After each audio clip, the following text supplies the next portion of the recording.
அண்ணி, இனிமே உங்க கையால சாப்பாடு கிடைக்குங்கிறத நினைச்சா ரொம்ப சந்தோஷமா இருக்கு. அண்ணா, அண்ணி உங்களுக்கு கிடைக்கிறதுக்கு நீங்க ரொம்ப கொடுத்து வச்சிருக்கணுண்ணே.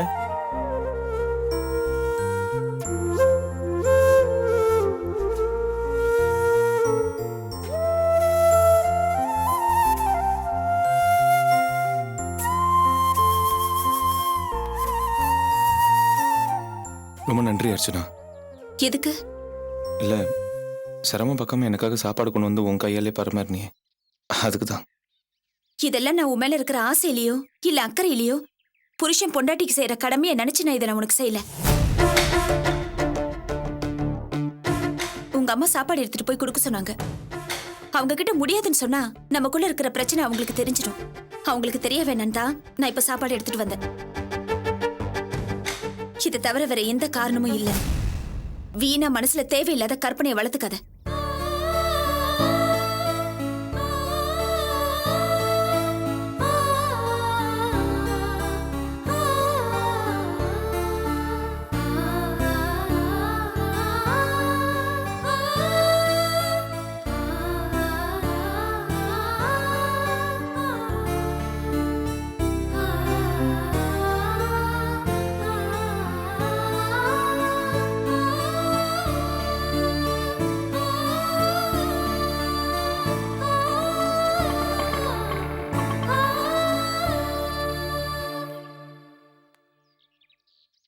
என்ன மாப்பிள்ள, சாப்பாடு நடக்குதா? கொஞ்சம் முன்னாடியே வந்திருந்தா இங்கே சாப்பிட்டுருக்கலாம் போல இருக்கு. என்னம்மா அர்ச்சனா, நல்லா இருக்கிறியா? என்னம்மா அப்படி பார்க்குற? என்ன உனக்கு தெரியாதுல்ல? என் பேர் சிவா. நானும் மாப்பிள்ளையும் சின்ன வயசுலேருந்தே ஃப்ரெண்ட்ஸு. என்ன மாப்பிள்ள சொல்கிறா? ஆமாம், சின்ன வயசுலேருந்து எனக்கு இருக்கிற ஒரே ஃப்ரெண்ட் இவன் தான். நீ என்னம்மா அப்படி பார்க்குற? சின்ன வயசுலேருந்தே ஃப்ரெண்டுங்கிறான், கல்யாணத்துக்கு வரலன்னு பார்க்குறியா? என்னம்மா பண்ணுறது, உங்கள் கல்யாண சமயம் பார்த்து திடீர்னு எங்கள் மாமியார் வீட்டில் தங்க வேண்டியதாக போயிடுச்சு. அதனால தான்மா வர முடியல. அதுக்காக நான் மாப்பிள்ளைகிட்ட மன்னிப்பு கேட்டேன். என்ன மாப்பிள்ள, உன்னை கூட கூட்டு வீட்டுக்கு விருந்துக்கு வர சொன்னேன். அதுக்கிடையில தான் நடக்கூடாத சம்பவம்லாம் நடந்து போச்சே. அதான் எல்லாம் முடிஞ்சு நீ வீட்டுக்கு வந்துட்டியம்மா. 2 பேரும் ஒரு நாளைக்கு என் வீட்டுக்கு விருந்துக்கு வரணும். என்னடா செட்டில் பார்த்து வீட்டுக்கு கூப்பிட்றானேன்னு தப்பா எடுத்துக்காத. உன்னை பார்க்க என் ஒய்ஃபு குழந்தைங்கெல்லாம் ஆவலாக்குறாங்க. அதனால நீயும் மாப்பிள்ளையும் கண்டிப்பா என் வீட்டுக்கு விருந்துக்கு வரணும். அப்புறம் என்ன மாப்பிள்ள, தினம் வீட்டு சாப்பாடு தான், தங்கச்சி கையால பரிமாறல் தான். இனியும் பாடு கொண்டாட்டம் தான் போ. அர்ச்சனா, நீ கிளம்பு. இருமா மாப்பிள்ள, நான் உன் வீட்டு வழியா தான் போறேன். போற வழியில தங்கச்சி அப்படியே இறக்கி விட்டு போறேன். இல்ல, நான் பஸ்ல போய்க்கிறேன். என்னம்மா உங்ககிட்டலாம் பணமா கேட்க போறேன்? மாப்பிள்ளை கிட்ட கேட்டு வாங்கிக்கிறேன். போய் வண்டியில உட்காருமா. மாப்பிள்ள, இப்படியே சவாரி போற வழியில அப்படியே உன்னை வந்து பாத்துட்டு போலான்னு வந்தேன். முடிச்சிட்டு சாயந்தரம் வந்து பாக்குறேன். வரட்டுமா? வாமா.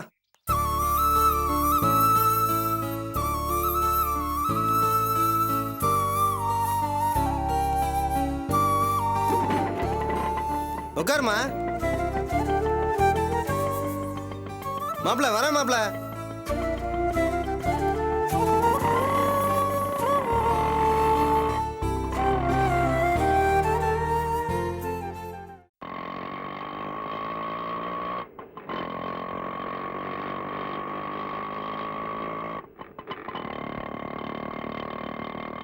ஏமா, உங்ககிட்ட ஒரு விஷயம் பேசலாமாம்மா? என்னடா இவன் நம்ம குடும்ப விஷயத்துல தலையிட்டு ரொம்ப ஜாஸ்தி பேசுறானு நீ என்ன தப்பா எடுத்துக்கூடாதுமா. கூட பிறந்த அண்ணனா நினைச்சு நான் உங்ககிட்ட சில விஷயங்கள் பேச போறேன். நீ நினைச்சுக்கிட்டு இருக்க மாதிரி செல்வன் தப்பானவன் கிடையாதுமா. அவன் உங்ககிட்ட பொய் சொல்லிட்டாங்கிறதுக்காக அவனை நீ இந்த அளவுக்கு தண்டிக்க கூடாதுமா. உங்க முதராத்திரி முடிஞ்சதுக்கு அடுத்த நாள் செல்வம் என்கிட்ட வந்து நடந்த எல்லா விஷயத்தையும் என்கிட்ட சொல்லி ரொம்ப வேதனைப்பட்டாமா. உண்மையை சொல்லணும்னா மற்றவங்க பொய் சொல்றதே செல்வத்துக்கு கொஞ்சம் கூட பிடிக்காது. அப்படிப்பட்டவன் உன்கிட்ட பொய் சொல்லியிருக்கான்னா அது உன் மேல வச்சிருந்த ஆசைனால மட்டும் இல்லம்மா. உங்க அண்ணி வந்து அவங்கிட்ட உனக்கு கல்யாணம் ஆகாத விஷயத்த சொல்லி உனக்கு வாழ்க்கை கொடுக்க சொல்லி கேட்டுக்கிட்டதால தான் அவன் அப்படி ஒரு பொய்ய சொன்னான். இதெல்லாம் அவன் உன்கிட்ட எவ்வளவோ எடுத்து சொல்லியும் புரிஞ்சுக்காம நீ அவன் மேல கோவமா இருக்கிறது என்னம்மா நியாயம்? ஒரு விஷயத்த நீ கொஞ்சம் யோசிச்சு பாருமா. இன்னைக்கு உலகத்துல ஆம்பளைங்க எப்படி எல்லாமா இருக்காங்க. தினமும் கண்ணுமுன்னு தெரியாம குடிச்சிட்டு வந்து பொண்டாட்டியை அடிக்கிறவனு இருக்கான். கிளி மாதிரி பொண்டாட்டி இருந்தாலும் குரங்கு மாதிரி வப்பாட்டியை வச்சுக்கிறவனு இருக்கான். பொண்டாட்டி பிள்ளைகளை மறந்துட்டு தெருவில் குடிச்சிட்டு கிடக்கிறவனும் இருக்கான். வரதட்சணை கேட்டு கொடுமை பண்றவனும் இருக்கான். பொண்டாட்டியோட தங்கச்சியை தப்பா பார்க்கறவனும் இருக்கான். அது இல்லாம பொண்ணுங்களை ஏமாத்தி கல்யாணத்துக்கு மேல கல்யாணம் பண்றவனும் இருக்கான். இப்படித்தாம்மா சில ஆம்பளைங்க உலகத்துல இருக்காங்க. ஆனா தப்பே பண்ணாத ஆம்பளை தான் வேணும்னு எல்லா பொண்ணுங்களும் நினைச்சா ஆம்பளைங்க எல்லாம் தனியா தாம்மா வாழணும். நானும் ஒன்றும் யோக்கியம் இல்லைம்மா. நான் பண்ணாத தப்பே கிடையாது. எனக்கு குடிப்பழக்கம் இருக்கு. தம் அடிப்பேன், பாக்கு போடுவேன், குடிச்சிட்டு போய் எத்தனையோ வாட்டி என் பொண்டாட்டியை அடிச்சிருக்கேன். அப்பெல்லாம் செல்வன் தான் வந்து பொண்டாட்டிங்கிறவ நமக்கு சேவை செய்யறவ கிடையாது, நம்மள பாதி, அவளை நல்லா வச்சுக்கணும்னு எனக்கு புத்தி சொன்னாமா. அவன் புத்தி சொன்னதால தான் நான் ஏதோ ஓரளவுக்கு திருந்தி நல்லபடியா வாழ்ந்துட்டு இருக்கேம்மா. அப்படிப்பட்டவன் உங்க அண்ணி ஏதோ கெஞ்சி கேட்டுக்கிட்டதால தான் போய் சொல்லிட்டான். அவனை பார்த்து என் மேல பரிதாபப்பட நீ யாருன்னு கேட்டியம்மா. அவன் உனக்காக மட்டும் இல்லம்மா, கஷ்டப்படுற யாரை பார்த்தாலும் அவன் பரிதாபப்படுவான். தயவு செஞ்சு நீ அவனை புரிஞ்சுக்க. அவன் இந்த விஷயத்தை பத்தி என்கிட்ட சொல்லி வேதனைப்பட்டப்போ உன்னை பத்தி ஒரு வார்த்தை கூட தப்பா பேசல. அர்ச்சனா நல்ல பொண்ணு, நான் எதுக்காக போய் சொன்னேன்னு புரிஞ்சுக்காம பேசுது அப்படின்னு சொல்லி வருத்தப்பட்டானே தவிர அவன் உன் மேல சின்னதா கோவம் கூட படலமா. இன்னும் சொல்ல போனா கல்யாணத்துக்கு முன்னாடி எல்லா ஆம்பளைங்களும் முதல் காதல், ரெண்டாவது காதல், மூணாவது காதல்னு மனசை அலைய விடுவாங்கம்மா. ஆனா செல்வம் அந்த மாதிரி கூட எதுவும் பண்ணாதவன், எந்த பொண்ணையும் ஏறெடுத்து பார்க்காதவன். முதல்ல உன்னை பார்த்து தான் கல்யாணம் பண்ணணும்னே ஆசைப்பட்டான். உன்ன மாதிரியே சின்ன வயசுலேருந்து தான் குடும்பத்துக்காக தன்னை அர்ப்பணிச்சுக்கிட்டவம்மா. தன்னோட தம்பி தங்கச்சிக்காக ரொம்ப கஷ்டப்படுறான். இப்படிப்பட்டவன் நல்ல மனசை நீ புரிஞ்சுக்கணும். அவனை நீ ஒதுக்கி வைக்கிறது சரியில்லைம்மா. நான் இதை பற்றி உங்ககிட்ட பேசுனது தெரிஞ்சா கூட அவன் என்கிட்ட கோவப்படுவான். நான் ஏன் இவ்வளோ தூரம் சொல்கிறேன்னா, நீயும் நல்ல பொண்ணு, செல்வமும் நல்ல பையன், ரெண்டு நல்லவங்க புரிஞ்சிக்காம இருக்கக்கூடாதுமா. அதனால தாம்மா நான் சொல்கிறேன். தயவு செஞ்சு உன் மனசை மாற்றிக்கிட்டு செல்வத்தை நீ ஏற்றுக்கிட்டீன்னா நான் ரொம்ப சந்தோஷப்படுவேம்மா. வண்டியை கொஞ்சம் நிறுத்துறீங்களா? ஏம்மா, நான் ஏதாவது தப்பா பேசிட்டேனாம்மா? என் மேலே எதுவும் கோச்சிக்கிட்டியா? அதெல்லாம் ஒண்ணும் இல்ல. வண்டியை கொஞ்சம் நிறுத்துங்க, நான் இறங்கிறேன். வீட்டுக்கு இன்னும் ரொம்ப தூரம் இருக்கேம்மா. இல்ல, நான் இங்க பக்கத்துல மளிகை கடை வரைக்கும் போகணும். அதனால என்னம்மா, நீ வாங்கிட்டு வர வரைக்கும் நான் வெயிட் பண்றேம்மா. இல்லங்க, நான் வரதுக்கு ரொம்ப லேட் ஆகும். நீங்க வெயிட் பண்ண வேண்டாம், கிளம்புங்க. சரிம்மா, பார்த்து போகணும் சரியா? ஆ.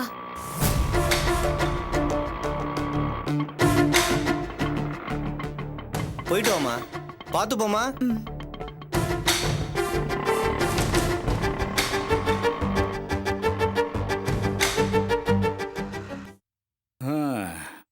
பாத்தரா, சீக்கிரம் பண்ண.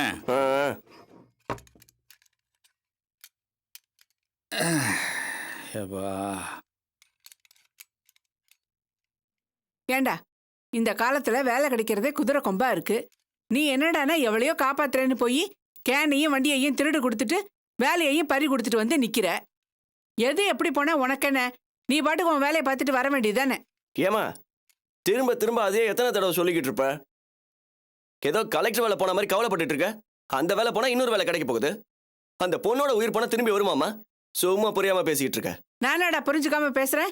உனக்கு வேலை வாங்கி கொடுத்த உன் பெரியப்பா இதை கேள்விப்பட்டு உங்ககிட்ட வந்து கேட்டானா என்ன பதில் சொல்லுவ? பெரியப்பாட்ட எப்படி பேசணுன்றது எனக்கு தெரியும், நீ பேசாம இரு. அவ கிடக்குறாடா, நீ சீக்கிரம் ஃபேனை முடுக்கு. ஒரே புழுக்கமா இருக்கு. எப்ப பாரு பணம் பணம் பணம் பணம்னுட்டு. உயிரோட அருமை அவளுக்கு எங்க தெரிய போகுது?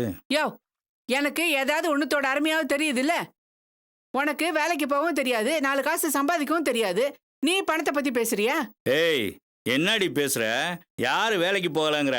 நானும் வேலைக்கு போய் கை நிறைய சம்பாரிச்சவன் தான். நீங்க எல்லாருமா தான் சேர்ந்து குடும்ப கௌரவம் போதுன்னு சொல்லி கூட்டிட்டு வந்து உட்கார வச்சிக்க. ஆமா ஆமா, நீ வேலை பார்த்த லட்சணத்தை தான் சொன்னாங்களே. பிச்சை எடுக்கிறதெல்லாம் ஒரு வேலையா?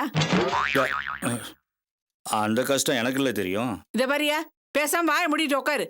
அப்புறம் நல்லா வரும் என் வாயில. உன் காலை கடிச்ச நாயி பேசாம உன் வாயை கடிச்சு வச்சிருக்கலாம். புள்ள தப்பு பண்ணிட்டு வந்தானா அவனை என்ன ஏதுன்னு கேட்காம அவனுக்கு வக்காலத்தை வாங்கி பேசிட்டு இருக்கியா? உங்க அண்ணன் வந்தா மட்டும் குலதெய்வமே குலதெய்வமே நீ கூழ கும்பிட்டு போட்டு தப்பிச்சுக்குவ. ஆனா அந்த மனுஷன் வந்தாருன்னா பிள்ளைய வளர்த்துருக்கிற லட்சணம் இதானு என்னல திட்டுவாரு? எங்க அண்ணன் எதுக்குடி திட்டுறாரு? வாசு ஒரு உயிரை காப்பாத்தினதுக்காக அவனுக்கு வேலை போச்சுன்னா வாசுவை நினைச்சு பெருமைப்படுவாரடி எங்க அண்ணன். மத்தவங்களுக்காக உயிரை கொடுக்கிற பரம்பரைடி எங்க பரம்பரை. அடுத்தவங்களுக்கு ஒரு பிரச்சனைனா எங்க ரத்தம் எல்லாம் துடிக்கும்ல. கரெக்ட் கரெக்ட், சூப்பர்ப்பா, ரொம்ப அருமையா சொன்னீங்க. அதுடா மவன. ஐயோ ரத்தம். சரியா, உங்க ரத்தம் தான், அதுக்கே இப்படி அலற. ஐயே தலையில ரத்தம்டி. அட பாவி, மண்டைய உடைச்சிட்டியாடா டேய். ஐயோ அப்பா, யோ என்னையாச்சு? ஐயோ அப்பா, ஐயோ என்ன ரத்தம்? துண்ட குடியா? மண்டை ஃபுல்லா ரத்தமா இருக்கா? என்னடா அது இப்படி பண்ணிட்டியாடா? இல்லம்மா, அப்பா பேசுனது கேட்டு உணர்ச்சி வசப்பட்டுட்டா, அதுல தவறி விழுந்துடுச்சுமா. உங்க அப்பனை முடிச்சிரதனே முடிவு பண்ணிட்டியாடா? இல்லம்மா அட பாவி, நான் உனக்கு சப்போர்ட்டா இல்லடா பேசுறேன். என் மண்டைய அப்பா, உடைச்சிட்டியா? நான் வேணும்னே பண்ணலப்பா, அங்க மாட்டிட்டே இருந்தா அது போங்கடா, தவறி- டேய், டேய், பேசிட்டே நிக்காதடா, ஆஸ்பத்திரி கூட்டி போலாம் போ. ஒரு நிமிஷம் இருமா. ஐயோ, அன்னைக்கு நாய் கடிச்சது, இன்னைக்கு மண்டையில அடிபட்டு ரத்தம் கொட்டுது. ஐயோ, ஜோசிக்காரன் சொல்லிட்டு போனதுல இருந்து ஏதாவது ஒண்ணு நடந்துகிட்டே இருக்கு. அவன் சொல்றது பழிச்சிரும் போல இருக்கு. எனக்கு என்ன பண்றதுன்னே தெரியலையே. ஏய், ஏய், ஏய், கொன்னுடாதடா, கொன்னுடாத. இல்லம்மா, டைட்டா கட்டினாதான் ரத்தம் நிக்கும், இல்லன்னா வந்துகிட்டே இருக்கும். கத்தாதீங்கப்பா. ஹாஸ்பிட்டல் கூட்டி போய் வாங்க. மெதுவா, பார்த்து எழுந்திரிங்க. வாங்க. கத்தாதீங்கப்பா, வாங்க.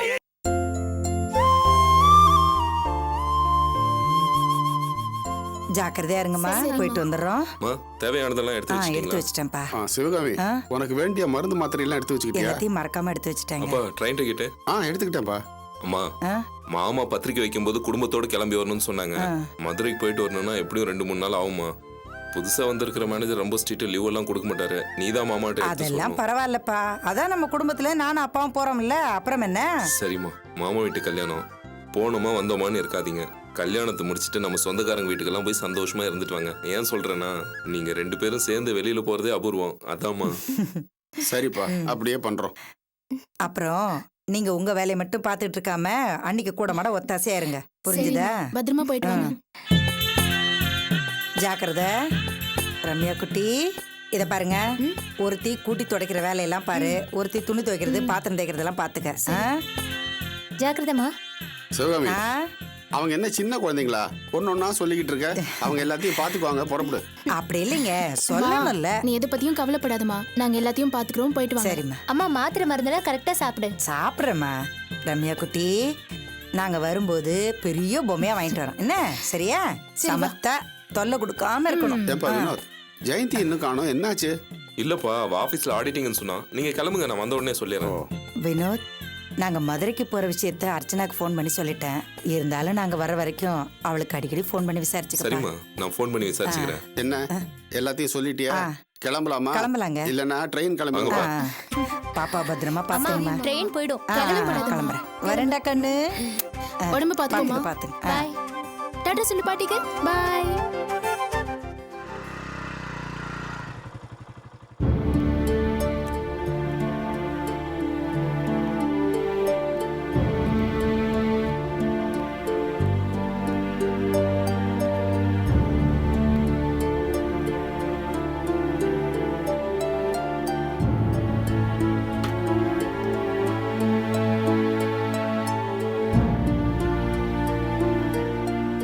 இந்தாங்க. அம்மா, நாளைக்கு ஒரு 250 ரூபாய் பணம் வேணுமா? கிரீஷ்ல வாங்க. செல்வா.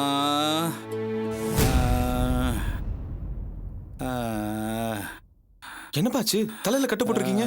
அட ஏன்பா கேட்குற? காற்று வரலன்னு ரூம்ல இருந்து ஃபேனு கடியில் வந்து உக்காந்துல, ஃபேன் ஏதோ ரிப்பேர்னு இவன் மேலே ஏறி ரிப்பேர் பண்ணிட்டு இருந்தான். உங்கள் அம்மா இங்கே உட்காந்து காய்கறிலாம் நறுக்கிட்டு இருந்தா. 2 பேருக்கும் பயங்கர ஆர்கியூமெண்ட்டு. சரி, நம்ம பிள்ளைக்கு சப்போர்ட்டாக பேசலான்னு இவனை ஆதரித்து 4 வார்த்தை பேசினான்ப்பா. திடீர்னு பார்த்தா நொட்டுன்னு கட்டிங் பிளேயரை மண்டையில் போட்டு மண்டையை உடச்சிட்டான். மண்டையை உடைச்சிட்டான். அண்ணே, சத்தியமா நான் வேணும்லாம் பண்ணலண்ணே. அப்பாவோட பேச்சு கேட்டு உணர்ச்சிச்சப்பட்டு பதில் பேச்சு பேசலான்னு பேசினானா, அப்ப கட்டிங் பிளே கரெக்டா அப்பாவோட வழக்க மண்டையில விழுந்துடுச்சு. ஆனா நல்ல வேலைண்ணே, ஃபேன் மண்டையில விழாம இருந்தது பாத்தீங்களா? என்ன வாசு, கொஞ்சம் பார்த்து வேலை செய்யக்கூடாதா? ஆமா, நீ வேலையை முடிச்சுட்டு நைட்டு தானே வீட்டுக்கு வரணும். நீ எதுக்கு மத்தியானம் வந்த? அது வந்து உனக்கு விஷயமே தெரியாதா? அவன் முதலாளியே அவனை சீட்டை கிடிச்சு விரட்டி விட்டாரு. வேலையை விட்டு அனுப்பிச்சிட்டாரு. வேலையை விட்டு அனுப்புற அளவுக்கு என்ன வாசு தப்பு பண்ண? அது வந்துண்ணே, அது நான் சொல்றேனா, இவருக்கு தான் மனசுல பெரிய ஹீரோ நினைப்பாச்சே. தண்ணி கேன் போட்டோமா வந்தோமான்னு இல்லாம போன இடத்துல ஒரு பொண்ணு மயக்கம் போட்டு விழுந்திருக்கு. உடனே ஒரு ஹீரோ மாதிரி பாஞ்சு அந்த பொண்ணு ஹாஸ்பிட்டல் கூட்டு போயிருக்காரு. அனாதையா அந்த தண்ணி கேனையும் வண்டியும் எவனோ தூக்கிட்டு போயிட்டான். இந்த மாதிரி ஹீரோ எல்லாம் கிடைக்க வேணாம் அப்படின்னு சொல்லிட்டு இவனை வீட்டுக்கு அனுப்பிச்சு வச்சிட்டாரு முதலாளி. இப்போ இவனு அனாதை கண் மாதிரி அனாதை ஆயிட்டான் வேலை இல்லாம.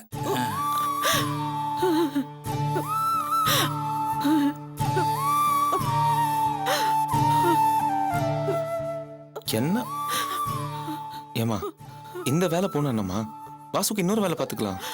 அதுக்காக ஏன் அழுறீங்க? நான் ஒன்னும் வாசுவுக்கு வேலை போனதுக்காக அழுவல. பின்ன எதுக்காக அழுறீங்க? உங்க அப்பாவை நினைச்சு தாண்டா அழுவுறேன்.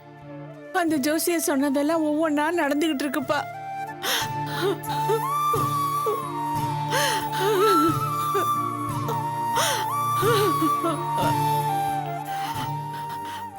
வர ராகு பயிற்சிக்குள்ள உங்க அப்பாவுக்கு உச்சந்தலையில இருந்து உள்ளங்கால் வரைக்கும் ஒரு சின்ன அடி கூட படக்கூடாதான்.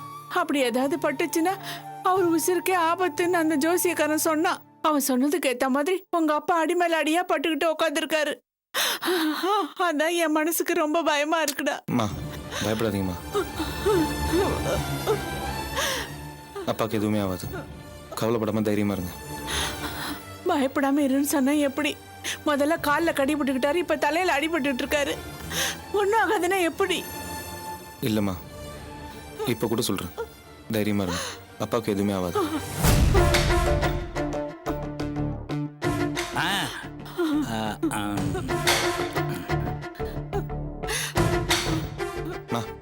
சும்மா ஜோசியக்காரன் சொல்றதெல்லாம் நம்பிட்டு இருக்காதீங்க. ராணி, எல்லாருக்கும் சாப்பாடு எடுத்து வை. போங்கம்மா. நீங்களும் ஃபேஸ் வாஷ் பண்ணிட்டு வாங்க, எல்லாரும் சேர்ந்து சாப்பிடலாம். ராணி, இந்த பழத்தெல்லாம் கழுவி உங்க அப்பாவுக்கு கொடு. சரிம்மா. சாரிப்பா, கவனிங்கப்பா. ஜோசிகாரன் சொல்றது ஒவ்வொருத்தர் ரூபத்துல பழிச்சுட்டே போகுது. இந்தாங்க.